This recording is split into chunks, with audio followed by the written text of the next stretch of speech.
무서운 실화. 아파트에 사는 그녀.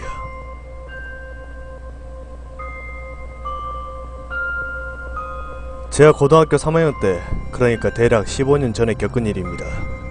15년이란 세월이 흘렀지만 아직도 이야기를 할 때마다 소름이 끼치고 두렵습니다. 그 당시 저희 가족은 경기도 광명 소재의 주공 아파트에 살고 있었습니다. 어느 동네에 몇 동이었는지는 밝히지 않겠습니다. 중공 아파트들은 복도시 아파트로 엘리베이터에서 내리면 좌우로 긴 복도가 있고 그 복도에 집들이 옹기종기 붙어있는 모양새였습니다. 저희 집은 3층 7호 엘리베이터에서 내리며 왼쪽 복도 들어 첫 번째 집이었습니다.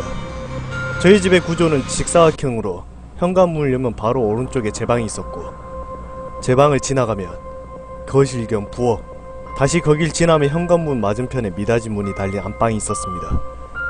거실 겸 부엌에는 왼편으로 싱크대가 있고 맞은편인 오른쪽 벽에 식탁을 벽에 붙여 놓았었지요. 식탁을 중심으로 오른쪽에 있는 문은 세탁실이었고 왼편 문은 화장실이었습니다. 이 집 식구들은 좁은 집에 살다 보니 갑갑해서 집안의 모든 문을 열어두곤 했습니다. 당시 저는 미술대학 지망생이라 수능시험을 마치고 실기시험 준비가 한창이었습니다. 꼭두 새벽에 미술학원에 가서 하루종일 그림을 그리다가 자정이 넘어서야 겨우 집에 들어오곤 했죠. 그러니 당연히 피곤해 찌든 상태였다고 할 수 있겠습니까? 하기야 건강하고 기력도 좋았다며 그런 일이 제게 일어났었겠습니까? 그날도 하루 일과를 마치고 집에 돌아와 다음날을 준비하며 물감을 정리하고 있었습니다. 매일매일 정리해두지 않으면 다음날 그림 그릴 때 시간을 많이 뺏기거든요. 식구들은 모두 자러 가고 저 혼자 식탁에 물감들을 펼쳐놓은 채 굳어져 가는 건 없는지 색은 아직 양호한지를 확인하고 있었습니다. 마지막으로 시계를 본 건 12시 30여 분. 다시 고개를 물감 쪽으로 돌려 계속 하려는데 제 왼편에 있는 화장실 쪽 문에 이상한 것이 보였습니다.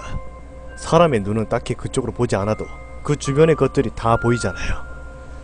겨눈으로 보인다고 해야 할까요? 아무튼 전 식탁 위를 보고 있는데 화장실 문 쪽이 같이 눈에 들어오고 있었습니다. 문발치에 도저히 사람이 서 있을 거라고 생각되지 않는 그야말로 바닥에 손이 하나 살며시 나오더니 벽을 잡는 게 보이더군요.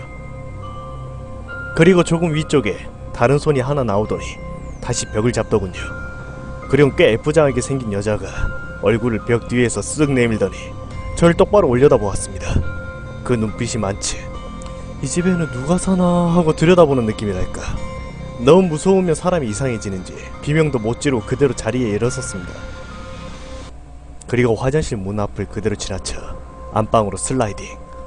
동생이 자는 자리, 그러니까 언니가 고3이라 방해될까 부모님과 안방에서 자고 있었습니다. 동생이 자는 자리를 지나 엄마 아빠 사이를 비집고 들어가 이불을 머리 꼭대기까지 쓰고 정신을 잃은 건지 잠이 든 건지 그 다음은 생각이 나지 않습니다. 너무 이상한 건 그 다음날 저는 아무것도 기억하지 못했다는 것입니다. 물감이 어질러져 있었으며 간밤의 일이 기억났을 텐데 일찍 일어나신 엄마가 식탁 위에 어질러진 물감들을 이미 치워놓으셨었고 저는 그대로 아무 일도 없다는 듯 하루 일과를 다시 시작했던 것 같습니다. 그렇게 시간이 흘러 대학생이 되고 당시 저희 엄마는 성당에 열심히 다녔는데 성당에서는 신자들의 친목을 도모하기 위해 아파트 동별로 모임을 꾸리고 있었습니다. 어느 날 모임에 다녀오신 엄마께서 말씀하시길 207호에 사는 아주머니께서 신부님을 붙잡고는 못살겠다고 하소연을 하더라는 겁니다. 집안에 귀신이 있는 것 같은데 그게 그렇게 자기를 못살게 구른다고. 밤에 자려고 누우며 침대 머리맡에 와서 소곤대고 곡을 하며 울기도 하고 자다가 눈을 뜨며 코앞에까지 와서 얼굴을 들여다보고 있고 아주 무서워서 못살겠다고 하시더라는 겁니다. 엄마는 신자가 그렇게 믿음이 없어서 되겠냐고 혀를 차시는데 그 순간 1년여 가까이 잊고 있었던 기억이 한순간에 밀려와 버렸습니다. 온몸에 털이 곤두서는 느낌이라는 게 무엇인지 알겠더군요. 머리를 한 대 얻어맞은 것처럼 스스로에게 충격을 받은 제가 엄마께 말했습니다. 엄마, 그거 여자라지? 응. 엄마, 그거 생머리와의 단발머리보다 조금 길고 얼굴이 하얗고 입술이 유난히 빨간 몇 살쯤 보이는 여자 아냐? 너 그걸 어떻게 아니? 엄마, 그거 나도 본 것 같아. 여기 집에서. 그 순간 엄마의 충격받으신 모습이라 이야기인즉 그 여자가 밤에 화장실에서 나와 온 집안을 돌아다니는데 그 집은 207호, 우리 집은 307호. 같은 라인이라 화장실의 위치는 같습니다.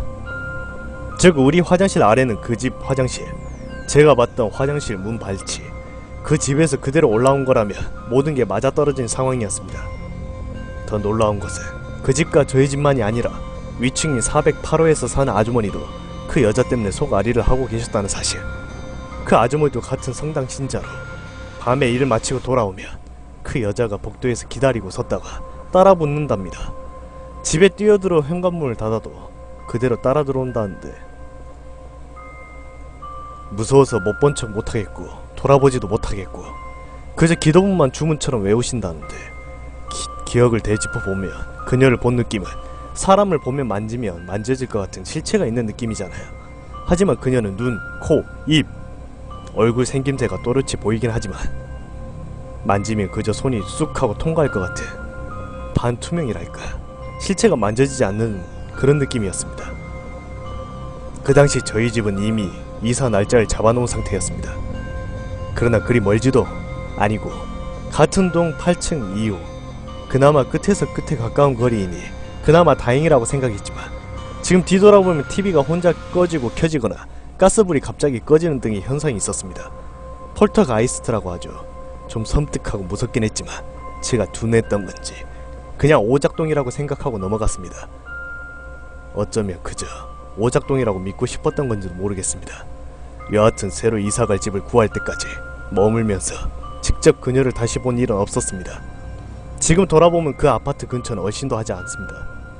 나중에 들은 바로는 207호 아주머니는 이사 나갈 때까지 정신과 치료를 받으셨고 408호 아저씨는 갑작스레 암을 얻어 돌아가셨고 저희 집은 끊이지 않는 가정 불화에 겨우 평수 넓혀서 이사 왔건만 부모님 하시는 일이 잘 안되어서 결국 망하다시피 해서 아주 작은 집으로 다시 이사를 가게 되었습니다. 그리고 이 모든 일은 겨우 1년에서 2년 안에 일어났던 일들입니다. 사실 이 글을 쓰면서 그날 일을 묘사하는 부분에서 무서웠습니다. 15년이나 흘렀는데도요. 두고 잠밤기의 체험자님이십니다.